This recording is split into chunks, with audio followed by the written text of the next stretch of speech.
नमस्कार मेरे प्यारे दोस्तों।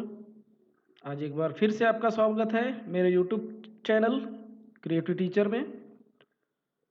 दोस्तों, अगर अभी तक आपने मेरा चैनल सब्सक्राइब नहीं किया है, प्लीज़ सब्सक्राइब माय चैनल।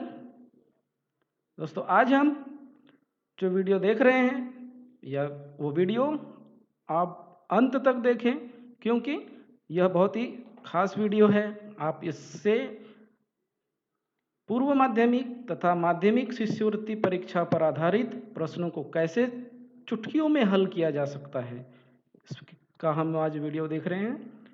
आप प्लीज़ वीडियो अंत तक देखें। आज का हमारा टॉपिक है समसंबंध। समसंबंध क्या होता है? समसंबंध किसे कहते हैं? समसंबंध कैसे होता है? समसंबंध के आधार पर हम उसका अर्थ समझेंगे।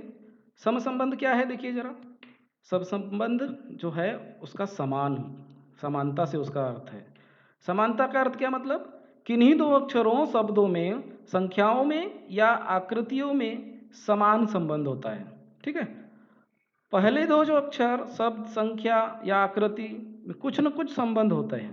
पहले दो अक्षर मतलब जो समानुपात जो ऐसे चिन्ह होता है, उस समानुपात चिन्ह के बाईं ओर और दाईं ओर, तो इधर के दो जो भी अक्षर, शब्द, आकृतियां जो होती है, उनमें कुछ न कुछ संबंध होता है। वैसा ही संबंध इधर तीसरे और चौथे के साथ में होता है। तो वही चौथे संबंध को ढूंढना है। ठीक है। आशा करता हूँ समझ में आ रहा होगा आपको। क्या होता है वैसा ही संबंध, क्या तीसरे चौथे अक्षर के साथ में होता है, जैसे कि अभी मैंने बताया। आपको बस इतना पता लगाना है कि पहले दो अक्षरों, शब्दों, संख्याओं या आकृतियों के बीच का जो संबंध है, वही संबंध तीसरे और चौथे के साथ में है या नहीं। इसी आधार पर आपको उत्तर वाले पर्याय का सही पर्याय चुनना है और सही सटीक उत्तर निकालना है। ठीक है। चलो चलते हैं आगे। आज हम क्या क्या पढ़ेंगे समसंबंध के अंतर्गत। समसंबंध के प्रकार, उसमें बहुत सारे प्रकार होते हैं, पर हम आज कुछ ठराविक मतलब चार ही सब प्रकार देखते हैं। पहला देखिए शब्द संग्रह, फिर दूसरा आकृतियाँ, उसके पश्चात तीसरा संख्याएं, और अंत में हम पढ़ेंगे वर्णमाला अंग्रेजियों भी। ठीक है। चलो चलते हैं, एक एक बारी बारी से हम देखते हैं। शब्द संग्रह के उदाहरण। अब शब्द संग्रह के उदाहरण कौन से हैं? सबसे पहले बच्चों आपको क्या करना है? सूचना पढ़नी है, लिखनी है और समझनी है। सूचना पढ़कर समझना बहुत जरूरी है। नीचे दिए गए प्रत्येक प्रश्न में समानुपात, जैसे कि इसके पहले भी मैंने बताया, इस चिन्ह के बाईं ओर से शब्दों के संबंध को पहचान कर उसी आधार पर दाईं ओर के तीसरे शब्द का सही विकल्प चुनिए। जैसे कि अभी मैंने बताया था, अभी फिर एक बार समझिए। बाईं ओर में पहली और दूसरी जो संख्या होती है या शब्द है, वैसा ही तीसरी का चौथी के साथ में होगा, और उसी को आपको समझना है। ठीक है। कैसे, चलो देखते हैं हम। पहला सब प्रश्न सब देखिए। बाइबल, बाइबल का समानु अनुपात जो है वो सब ईसाई। बाइबल से संबंध जो है वो ईसाई। तो बाइबल क्या है? ईसाई धर्म का एक धर्म ग्रंथ है। फिर कुरान भी कोई ना कोई धर्म का धर्म ग्रंथ होगा। है क्या वह उधर हमारे ऑप्शन में? बिल्कुल, देखिए है क्या? इस्लाम, सिख, जैन, हिंदू। अब कुरान जो है वो कौन से धर्म का धर्म ग्रंथ है? इस्लाम धर्म का। ठीक है। तो इसी तरह से आपको संबंधों को समझना है। अगला देखिए, दूसरा प्रश्न है देश, राष्ट्रपति और समानुपात राज्य, और क्या है क्वेश्चन मार्क। देश का संबंध राष्ट्रपति के साथ है, तो जो संबंध राष्ट्रपति के कार्य जो देश के लिए होते हैं, वैसे ही कार्य राज्य के लिए कौन करता है? ऑप्शन देखिए, मंत्रिमंडल, मुख्यमंत्री, राज्य मंत्री या राज्यपाल। तो मुख्यमंत्री होगा। अगर यहाँ प्रधानमंत्री होता तो मुख्यमंत्री आता, मंत्रिमंडल तो नहीं आएगा, राज्य मंत्री भी नहीं आएगा, फिर क्या आएगा? राज्यपाल आएगा। क्यों राज्यपाल आएगा? इसका सही उत्तर क्या आएगा यहाँ? राज्यपाल। क्यों? क्योंकि देश के लिए राष्ट्रपति कार्य करते हैं, वैसा ही काम राज्य में राज्यपाल करते हैं, महोदय करते हैं। ठीक है। अगला टॉपिक देखते हैं हम, आकृतियों से संबंधित उदाहरण। सूचना वही रहेगी आपके लिए, क्योंकि हम सम संबंध ही पढ़ रहे हैं। बस शब्दों की जगह आकृतियाँ आ गई है, आकृति वही पहचानना है आपको। ये देखिए प्रश्न पहली आकृति। अब प्रश्न पहली आकृति में इसका और इसका संबंध अब समझिए। यहाँ देखिए, यहाँ एक ऐसे और ऐसे आई है, उसका उत्तर क्या है वो देखिए उल्टा हो गया, यहाँ से ऐसा उल्टा हो गया है और उसके बाद एक पावर वाला ऐसा एक चिन्ह आया है। अब यहाँ देखिए अगले प्रश्न आकृति में ये वाली जो है उसका उत्तर क्या होगा। अंतर कितना है, सिर्फ एक बार ऐसे आई है, तो उत्तर में क्या आना चाहिए, सिर्फ आई थिंक मेरे ख्याल से एक बार इसके एक बार नीचे ऐसे आनी चाहिए। यहाँ मतलब एक बार ऐसे नीचे आनी चाहिए, इसी प्रकार की आकृति में एक बार ऐसे नीचे आनी चाहिए। है क्या वो, देखते हैं ऑप्शन में, ये नहीं है।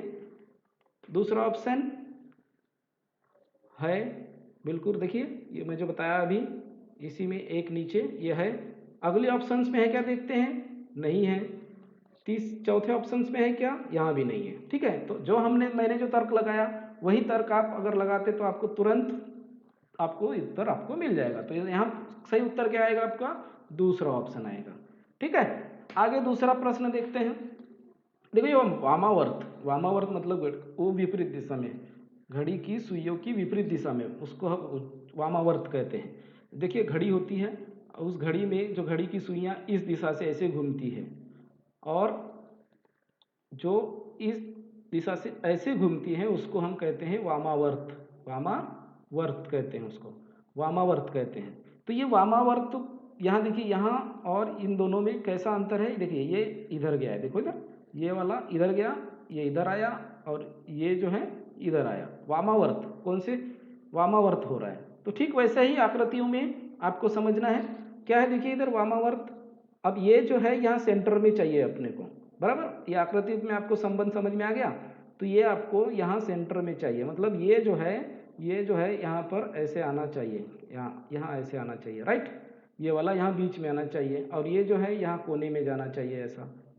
किस आधार पर, इन दोनों के आधार पर। देखते हैं वो ऑप्शंस है क्या, ये नहीं है, दूसरा नहीं है, तीसरा भी नहीं है, चौथा भी नहीं है। ठीक है, सॉरी चौथा है, चौथा है। देखिए जो मैंने बताया, देखो इधर, ये इधर आया और ये इधर आया और ये जो है सॉरी ये जो है इधर आया। ठीक है, तो इसका ये सही ऑप्शन हो गया।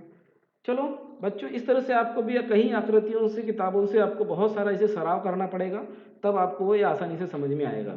ठीक है, चलिए आगे बढ़ते हैं हम किसके ऊपर, संख्या से संबंधित है। बस सूचना वही है, संख्याओं को समझना है आपको और संख्याओं से उसका उत्तर निकालना है। प्रश्न पहला देखिए, प्रश्न में संख्याओं में आपको जोड़, घटाना, गुणा, भाग ऐसी अनेक संक्रियाओं, वर्ग, वर्गमूल, घनमूल, ऐसी सारी संक्रियाओं को ध्यान में आपको रख के उत्तर ढूंढना पड़ेगा। ठीक है, देखते हैं। जोड़ आएगा क्या, 12, 48, नहीं जोड़ नहीं आएगा। घटाओ, 2 में से गया 1, 8 में से 4 गया 4, नहीं आएगा।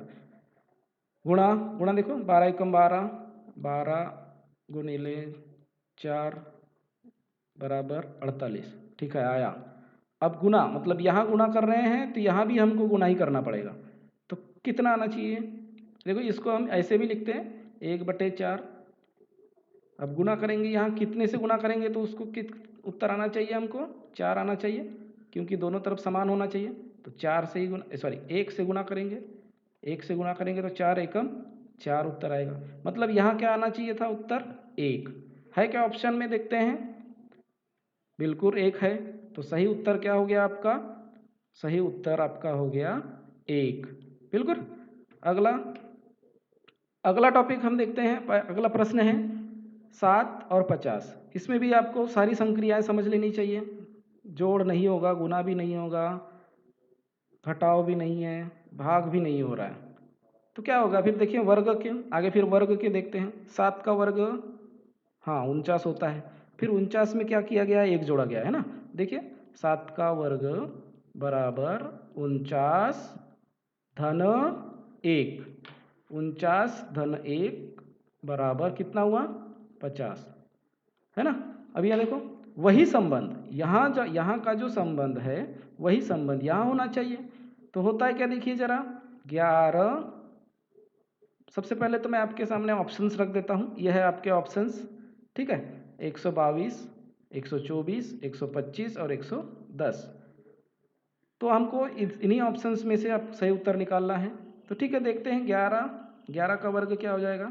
11 का वर्ग हो गया 121, बराबर 11 का 1 वर्ग 21 धन 1 बराबर कितना हुआ? 122। 122 है क्या? हाँ बिल्कुल। तो ये आपका सही उत्तर हो गया 122। तो इस तरह से आपको संख्याओं को संबंधित उदाहरणों को हल करना है, वो भी चुटकियों में। चलिए अगले टॉपिक के ऊपर हम चलते हैं। अगला टॉपिक है हमारा अंग्रेजी वर्णमाला के उदाहरण। अंग्रेजी वर्णमाला के उदाहरण क्या है? अब देखते हैं। अंग्रेजी वर्णमाला के उदाहरणों में सूचना वही रहेगी क्योंकि संबंध पढ़ रहे हैं हम। उसका उदाहरण देखते हैं हम। देखिए MOQS, ऑप्शंस भी रख देते हैं हम साथ में। देखिए क्या आएंगे, क्योंकि ऑप्शंस रहेंगे तब हमको आसानी आती है ढूंढने में। देखो MNO मतलब यहाँ यन आया, फिर OPQ यहाँ P आया, RS यहाँ देखो RS। सबसे पहले तो हम क्रम देख रहे हैं इसका, है ना, RS। वही संबंध इधर है क्या? UVW है, V आया, W फिर X, फिर देखो Y, फिर यहाँ Z। अब Z खत्म हो गया इसलिए A आया। अब यही संबंध यहाँ देखेंगे, ढूंढेंगे हम, ठीक है। यहाँ देखिए, यहाँ यस के बाद यहाँ टी और उसके बाद यहाँ स्टार्ट हुआ था कहाँ से? यू से। तो उसी तरह यहाँ देखिए, यहाँ जी से स्टार्ट है और यम से एंड हुआ है। तो यम के बाद यन यहाँ छोड़ जाएगा और स्टार्ट कहाँ से होगा? ओ से होगा, बराबर। उसी तरह देखिए यम के बाद एक छूट जाएगा, एक छूट गया तो क्या बचा? सॉरी, ओ आया, ओ के बाद में एक छूट जाएगा, ओ पी छूट जाएगा, फिर क्या आएगा? क्यू आएगा। फिर क्यू के बाद में देखो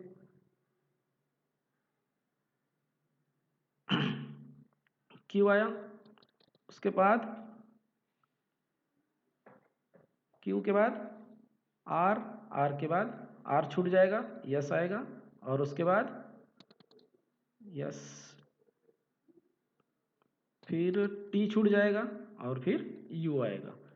तब ओ से तो 2 है, तो ये तो नहीं आया, ये मिल गया हमें, ठीक है। तो ये इसका सही उत्तर हो गया।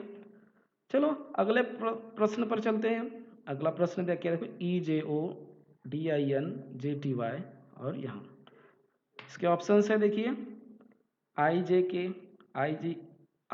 IKJ, IJK, MNOQ, IXX। यहाँ देखिए EGO, आपको पता है ई जो टी, इसका मतलब पता है आपको? ये देखो ई जो टी, देखिए आपको अगर समझ में आएगा, ये 5 है, ये 10 है, ये 15 है, ये 20 है और ये 25 है, ठीक है। इसका उसका क्रम का नंबर। तो देखिए इधर यहाँ आई जो है, ई जो है, ये देखो EGO, ये पहले 3 अक्षर लिए गए हैं। उसके पश्चात देखिए इधर उसका संबंध क्या दिखाया गया है? उसके विपरीत वाली संख्या है। देखिए DE के बाद मतलब इसके पीछे वाली, देखो IJON, ठीक है। वैसे ही यहाँ संबंध देखिए JTY। अब JTY इसका और इसका 3 का संबंध दिया गया है, ठीक है, JTY।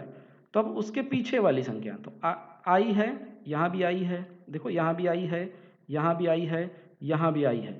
अब अगला देखते हैं T।